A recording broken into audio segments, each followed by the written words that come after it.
только что пришла хорошая формулировка. Это экологизация мышления, экологизация сознания, экологизация морально-нравственного сознания.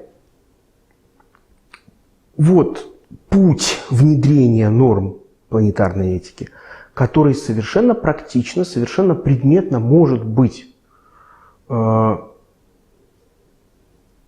отлит в формы образования, воспитания, государственной идеологии, идеологии всемирной общечеловеческой интеграции, идеологии интеграции в принципе духовного сознания, о чем, в общем-то, и сказано даже в первой книжке планетарного проекта, это идея всемирного духовного синтеза. Безусловно, это кажется утопией, потому что возникнет сопротивление.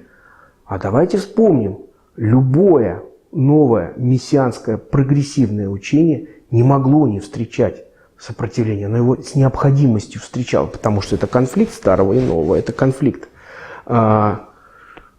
костных структур и прогрессивных структур.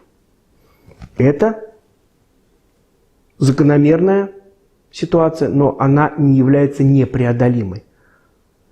Когда люди окончательно поймут, что они привели сами себя, они пришли на грань самоуничтожения биосоциального своего вида и вместе с собой всей своей естественной среды обитания, природы, и всей своей искусственной среды обитания, культуры. Вот когда они поймут, что они за 5 минут до шага в пропасть, вот тогда начнут работать инстинкты самосохранения. И тогда начнет формироваться культура компромисса. Что для нас важно?